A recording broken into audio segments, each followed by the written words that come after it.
رب اشرح لی صدری ویسر لی امری واحلل عقدۃ من لسانی یفقہوا قولی۔ اعوذ باللہ من الشیطان الرجیم وجاہدوا فی اللہ حق جہادہ صدق اللہ العظیم۔ محترم ناظرین، السلام علیکم ورحمۃ اللہ وبرکاتہ۔ اس وقت خلیج کے اندر اسرائیل اور فلسطین کی جو جنگ چل رہی ہے، تو اس سلسلے میں بہت سے لوگوں کو کنفیوژن ہے اور یہ کہہ کر اسلام دشمن طاقتیں بدنام کر رہی ہیں کہ یک طرفہ طور پر یہ ظلم ہے اور ٹیررزم ہے وغیرہ۔ تو میں آپ کے سامنے جو اسلام کا فلسفہ جنگ ہے، فلسفہ جہاد ہے، اور پھر اسلام میں جو جنگ کی حیثیت ہے، جہاد کی جو حیثیت ہے، جس طرح سے اسلام کی پہلی جو جنگ لڑی گئی تھی جنگ بدر، اور آج جو جہاد کیا جا رہا ہے فلسطین کے اندر، جنگ فلسطین، ان دونوں میں کیا مماثلت ہے اور کیا اس کے پیچھے بیک گراؤنڈ ہے، اور اس کی کیا فضیلت ہے اور اس کی کیا ضرورت ہے، اور اسلام کے اندر کس وقت اور کب کن حالات میں اور کیوں اسلام کے اندر جہاد کو ضروری اور فرض قرار دیا گیا، ان باتوں کے سلسلے میں بہت آسان سے الفاظ میں عام لوگوں کے لیے بعض باتیں پیش کرنا چاہتا ہوں تاکہ لوگوں کے اندر کوئی غلط فہمی نہ رہے اور اسلام دشمن طاقتوں کی جو منفی پروپیگنڈا ہے اس سے وہ متاثر نہ ہونے پائیں۔ محترم ناظرین، اللہ کے رسول صلی اللہ علیہ وسلم نے، جیسا کہ آپ جانتے ہیں کہ 13 سال تک مکے کے اندر خاموش اور بغیر کسی زور زبردستی کی تبلیغ اسلام کا کام کیا، اللہ کے دین کی طرف لوگوں کو بلایا اور جہنم کے عذاب سے بچانے کے سلسلے میں لوگوں کے سامنے اپنے ہر طرح سے بات پیش کی، لیکن کبھی بھی دشمن کا جواب نہیں دیا، ظلم کا جواب کسی اور کارروائی کے ذریعے سے نہیں دیا۔ لیکن جب آپ نے مکے کے اندر ہجرت کی اور لوگوں نے ان کو مجبور کیا کہ مکے کو چھوڑ دیں اور اپنے وطن کو چھوڑ کر وہاں سے نکل جائیں، اور 13 سال تک ظلم کی چکی میں پیسا گیا اللہ کے رسول صلی اللہ علیہ وسلم اور صحابہ کرام کو، اور یہاں تک کہ ان کو وطن سے نکال دیا گیا اور آپ مدینہ تشریف لے گئے اور ہجرت کی، اور وہاں پر جو اسلامی حکومت قائم کی اور دیگر قبائل کے ساتھ جو معاہدات کیے، یہ آپ کی بصیرت اور آپ کی دور اندیشی کا ایک بہت بڑا نمونہ ہے کہ کس طرح سے آپ نے قیامت تک کے مسلمانوں کے لیے ایک نمونہ چھوڑا۔ اور جب ان کے اوپر ظلم کی انتہا کی گئی تھی تو اس کے بعد اللہ کی طرف سے اجازت آئی کہ اجازت ہے مسلمانوں کے لیے کہ وہ تلوار اٹھائیں یا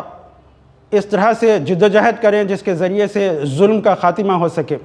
ظاہر بات ہے کہ دنیا کے اندر ہمیشہ حق اور باطل کی کشمکش ہوتی رہتی ہے۔ اللہ تعالیٰ نے باطل پرست لوگوں کو، باطل پرست قوتوں کو بھی عمل کی آزادی دی ہے، اور اسلام پسند اور حق پسند لوگوں کو بھی عمل کی آزادی دی ہے۔ تو یہ ہمیشہ حالات یکساں نہیں رہتے۔ جب ظلم اپنی انتہا کو پہنچ جاتا ہے اور ظالم اپنے اس طرح کے ظلم کو ڈھاتا ہے کہ اس کا کوئی توڑ نہیں ہو سکتا، چاہے وہ تبلیغ کے ذریعے سے ہو یا فہمائش کے ذریعے سے ہو یا اچھے اخلاق کے ذریعے سے ہو، جب وہ سدھرنے نہیں پاتا تو اسلام کے اندر یہ آزادی بلکہ یہ حکم دیا گیا ہے کہ ظلم کو دبانے کے لیے، ظلم کو روکنے کے لیے دنیا میں اللہ کے ماننے والے، اللہ کے اوپر ایمان رکھنے والے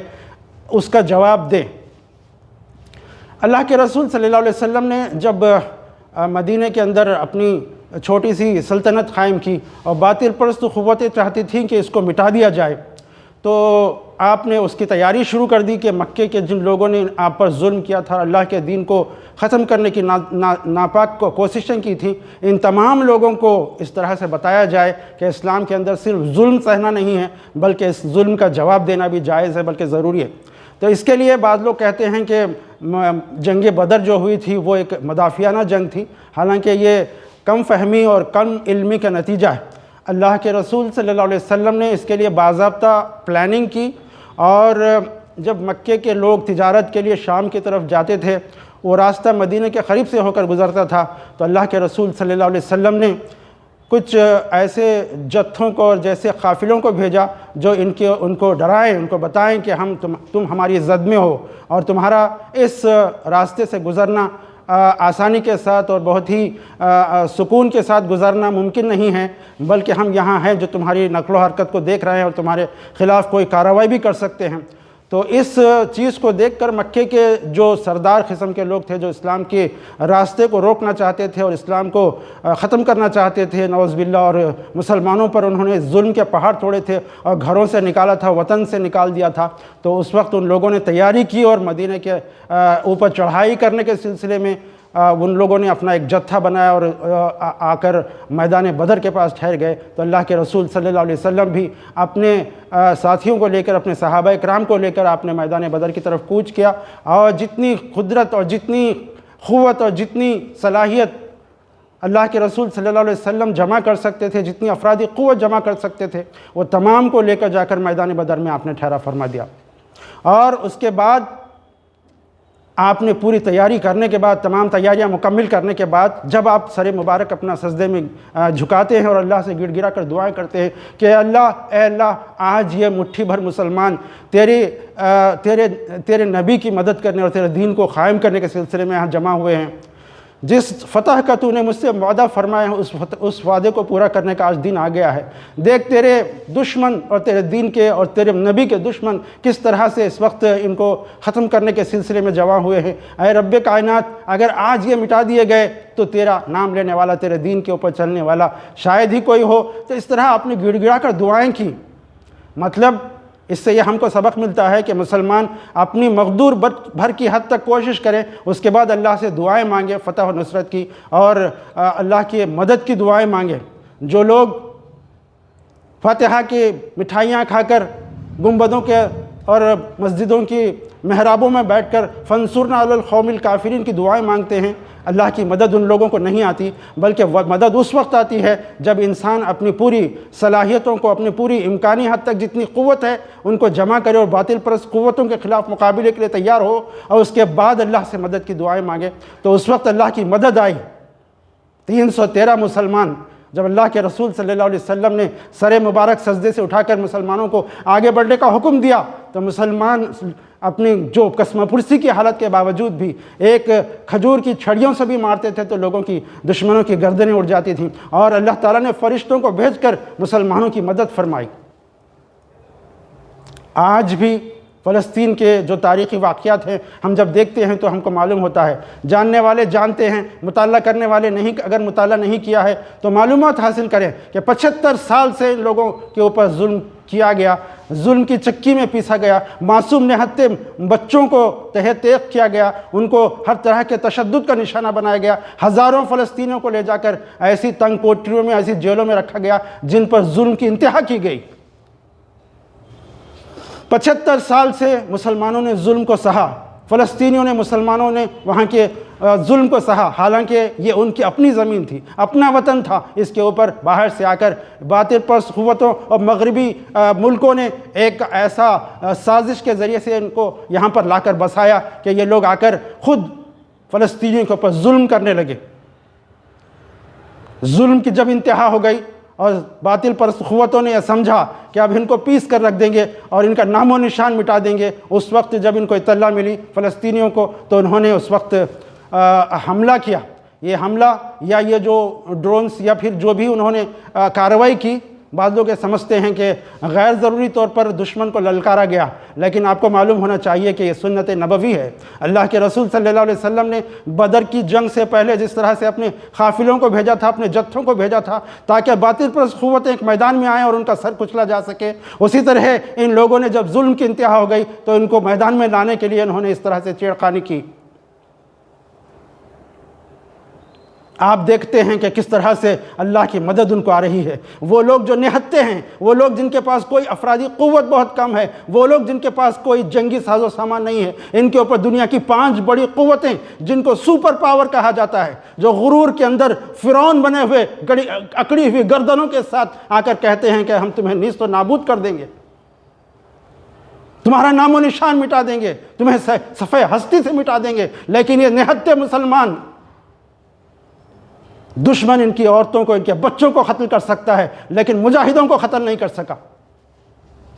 آج بھی ان کے اندر اتنا دم خم ہے کہ یہ نہتے لوگ جب اپنی ہاتھوں سے چھوٹے سے ہتھیاروں کے ذریعے سے جب یہ اپنا وہ میزائل داغتے ہیں تو بڑے بڑے ٹینکس پورے نیست و نابود ہو جاتے ہیں۔ یہ اس طرح کے واقعات افغانستان میں بھی دیکھے گئے جب اللہ کی مدد، نہتے افغانیوں کو اللہ تعالیٰ کی مدد حاصل ہوئی۔ آج فلسطین کے اندر بھی دنیا دیکھ رہی ہے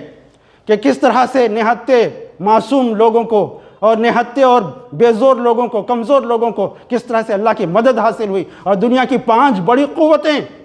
جن کو اپنی قوت پر ناز تھا، جن کو اپنی طاقت پر غرور تھا، ان کو یہ تھوڑے سے مجاہدین نے زمین چاٹنے پر مجبور کر دیا، دھول چاٹنے پر مجبور کر دیا۔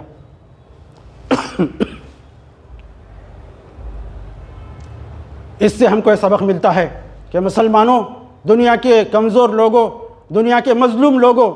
باطل پرست قوتیں چاہے جتنی طاقتور ہوں، لیکن ایمانی جذبہ، اپنی آزادی کی تڑپ، اپنے قابلیت پر بھروسہ کر کے جو آدمی آگے بڑھتا ہے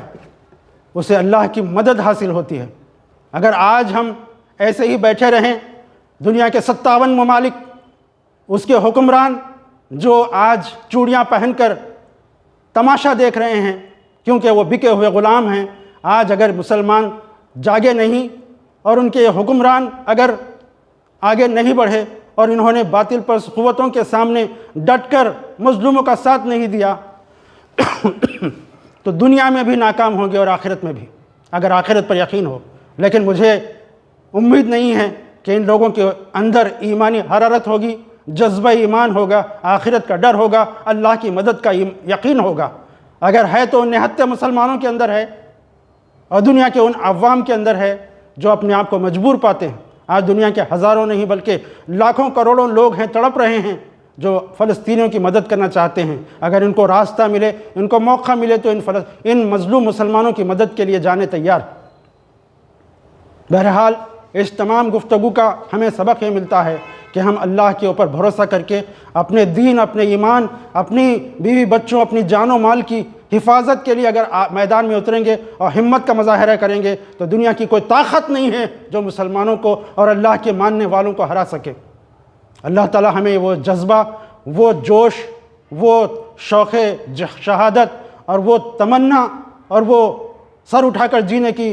امنگ ہمارے دل میں پیدا فرمائے۔ وآخر دعوانا الحمد للہ رب العالمین۔